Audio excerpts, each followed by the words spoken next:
ছাত্রছাত্রীরা, আজকে আমি তোমাদেরকে এই ভিডিওর মাধ্যমে ক্লাস 5-এর আমাদের পরিবেশে যে প্রশ্নগুলো দেওয়া আছে 2025 সালের রায়মার্টিন প্রশ্নবিচিত্রাতে থার্ড সামেটিভের জন্য অর্থাৎ তৃতীয় পর্যায়কালীন মূল্যায়নের জন্য স্কুল নম্বর 5 পেজ নম্বর 222 সেখানে যে সমস্ত প্রশ্নগুলো আছে সমস্ত প্রশ্নের উত্তর আমরা আলোচনা করবো আজকে এই ভিডিওর মাধ্যমে। তোমরা ভিডিওটা শুরু থেকে শেষ অবশ্যই দেখবে এবং চ্যানেলে যদি নতুন হতে অবশ্যই চ্যানেলটাকে সাবস্ক্রাইব করে রাখবে পরবর্তী স্কুলগুলো প্রশ্নোত্তর পাওয়ার জন্য। এবং আগের স্কুলগুলো প্রশ্নোত্তর আমরা আলোচনা করে দিয়েছি, তোমরা প্লেলিস্ট থেকে সেই প্রশ্নোত্তরগুলো পেয়ে যাবে, দেখে নেবে তোমরা সেখান থেকে সেই প্রশ্নোত্তরগুলো, এবং অবশ্যই তোমরা চ্যানেলটাকে সাবস্ক্রাইব করবে।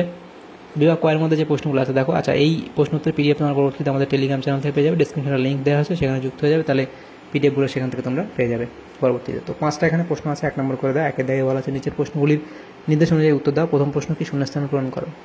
বট গাছের ঝুরি হলো ড্যাশ প্রকৃতির মূল, অস্থানিক প্রকৃতির মূল, অস্থানিক প্রকৃতির মূল। অথবা এই প্রশ্ন ছিল কি, বুকে ভর দিয়ে হেঁটে বেড়ানো প্রাণীদের ড্যাশ বলে, তাকে সরীসৃপ বলে, তাকে সরীসৃপ বলে। সর্পগন্ধার মূল থেকে ড্যাশ উপক্ষার পাওয়া যায়, তাহলে লিখবে রেসারপিন। তাহলে সর্পগন্ধার মূল থেকে কি পাওয়া যায়, রেসারপিন নামক উপক্ষার পাওয়া যায়। পরবর্তী প্রশ্ন, সত্য বা মিথ্যা লেখো। প্রথম প্রশ্ন, মুখ্য জোয়ারের 12 ঘন্টা 26 মিনিট পরে গৌণ জোয়ার হয়, তাহলে এটা হচ্ছে সত্য। এর পরবর্তী প্রশ্ন কি, 1949 সালে বৃহস্পতির উপর উল্কাপতনের কারণে এক বিশাল গর্তের সৃষ্টি হয়েছিল, এটা এখানে ভুল বলা হয়েছে, তাহলে এটা সত্য। পরবর্তী এটা কি, মিথ্যা। এরপরে আছে দেখো, বিসদৃশ শব্দটি চিহ্নিত করে লেখো, সেটা দেখো, হাতি, জিরাফ, জেব্রা এবং ডাইনোসর, তাহলে এখান থেকে এটা তোমাদের আলাদা হবে। এর পরবর্তী প্রশ্ন, নিচের প্রাণীগুলির সংক্ষিপ্ত উত্তর দাও। প্রথম প্রশ্ন, নিচের প্রশ্নগুলির সংক্ষিপ্ত উত্তর দাও। মহাবিশ্ব কাকে বলে, লিখবে মহাকাশের কোটি কোটি, এটা লিখবে মহাকাশের কোটি কোটি ছায়াপথ, নক্ষত্র, গ্রহ, উপগ্রহ, উল্কা, ধূমকেতু প্রভৃতির সমাবেশকে মহাবিশ্ব বা বিশ্ব ব্রহ্মাণ্ড বলে। সমুদ্র উপকূলবর্তী এলাকার মানুষ কোন প্রকৃতির দুর্যোগে সব থেকে বেশি ক্ষতিগ্রস্ত হয়, তাহলে কি লিখবে ঘূর্ণিঝড়। ঘূর্ণিঝড় এই যে প্রাকৃতিক দুর্যোগে বেশি ক্ষতিগ্রস্ত হয়।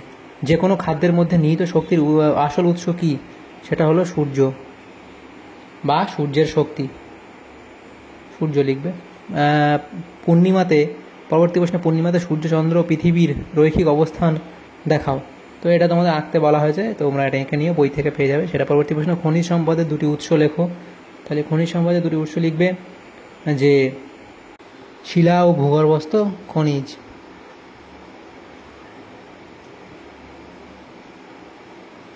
শিলা ও ভূগর্ভস্থ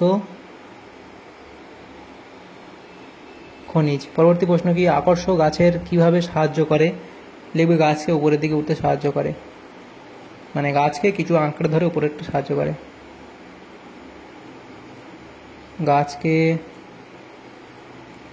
উপরের দিকে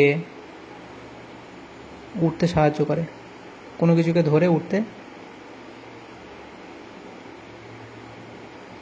সাহায্য করে। পরবর্তী প্রশ্নগুলো দেখো, 3-এর দাগে নিজের প্রশ্নগুলি যথাযথ উত্তর দাও। প্রথম প্রশ্ন, জীববৈচিত্র্য কাকে বলে, তা লিখবে আমাদের চারপাশে বিভিন্ন বাস্তুতন্ত্রের বিভিন্ন উদ্ভিদ, প্রাণী, প্রজাতি সমাবেশকে একত্রে জীববৈচিত্র্য বলে। পরিবেশ রক্ষায় কাক ও শকুনের ভূমিকা তোমরা লিখবে। মুখ্য গৌণ জোয়ারের মধ্যে প্রধান কারণটি লেখো। তাহলে পরবর্তী প্রশ্ন দেখো, সবুজ উদ্ভিদের খাদ্য তৈরিতে প্রয়োজনীয় উপাদানগুলি কী কী, তাহলে সবুজ উদ্ভিদের খাদ্য তৈরিতে প্রয়োজনীয় উপাদানগুলি কি, জল, কার্বন ডাইঅক্সাইড, সূর্যের আলো, ক্লোরোফিল। পৃথিবী থেকে অধুনালুপ্ত ও লুপ্তপ্রায় জীবগোষ্ঠীর অবলুপ্তির 2টি কারণ লেখো।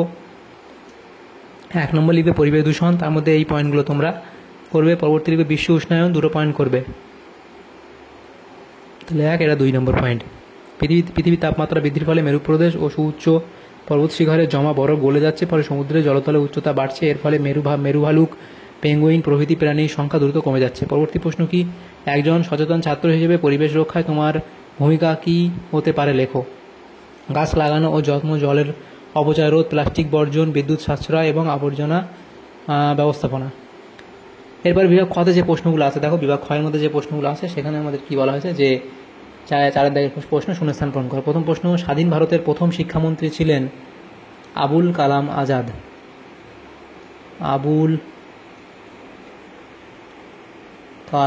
মাওলানা আবুল কালাম আজাদ। পরবর্তী প্রশ্ন কি, প্রেসার কুকার কেনার সময় ড্যাশ চিহ্ন দেখে নিতে হয়, এটা হবে ISI চিহ্ন দেখে নিতে হয়।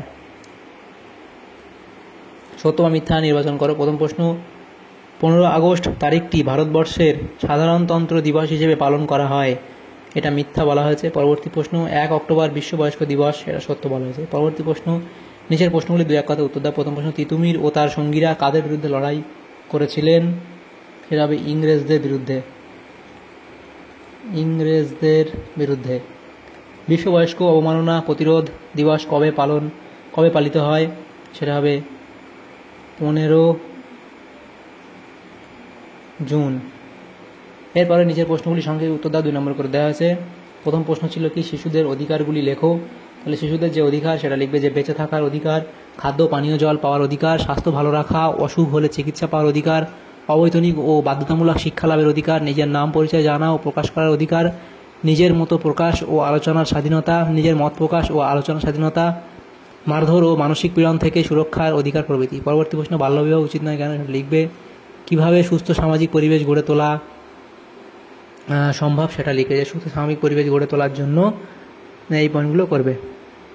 এই মানুষকে শিক্ষিত হয়ে উঠতে হবে।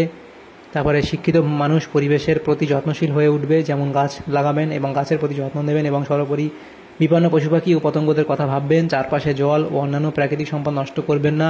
4 নম্বর হচ্ছে কি, মানুষজন মিলেমিশে একে অপরের পাশে থাকলে সুস্থ সামাজিক পরিবেশ গড়ে উঠবে। এবং পরের প্রশ্ন 7.4, আমরা কিভাবে বয়স্কদের সম্মান করতে পারি।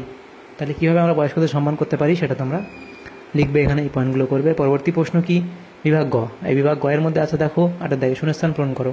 প্রথম প্রশ্ন, সমুদ্রের নিচে ভূমিকম্প হলে ড্যাশ সৃষ্টি হয়। তাহলে সমুদ্রের নিচে ভূমিকম্প হলে কি হয়, সেখানে সুনামি সৃষ্টি হয়। এরপরে তালপাতায় লেখা বইগুলিকে ড্যাশ বলে। তালপাতায় লেখা বইগুলিকে পুঁথি বলা হয়। ড্যাশ সালে কলকাতায় রিক্সা এসেছিল, সেটা লিখবে কত, 1900 সালে কলকাতায় রিক্সা এসেছিল।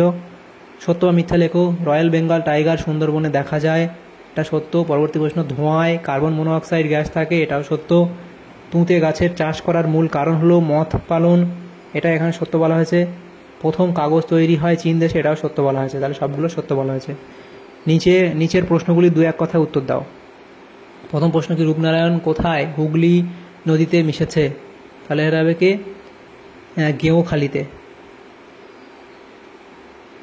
গেঁওখালিতে। পরবর্তী প্রশ্ন কি, ট্রেনকে নিয়ে কোন সিনেমা তৈরি হয়েছিল। তাহলে সেটা লিখবে কি, পথের পাঁচালী। পথের পাঁচালী।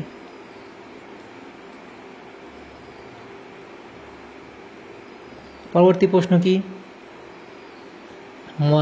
মাজার মানে কি। সেটা হচ্ছে, মাজার মানে হলো কি, পীর সাহেবের কবরস্থানকে বলে মাজার।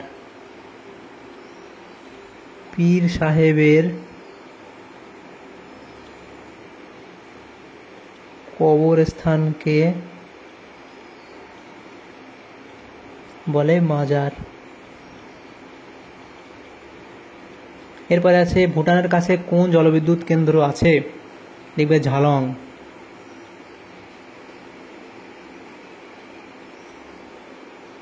এরপরে 11 দাগের নিচের প্রশ্নগুলি সংক্ষিপ্ত উত্তর দাও।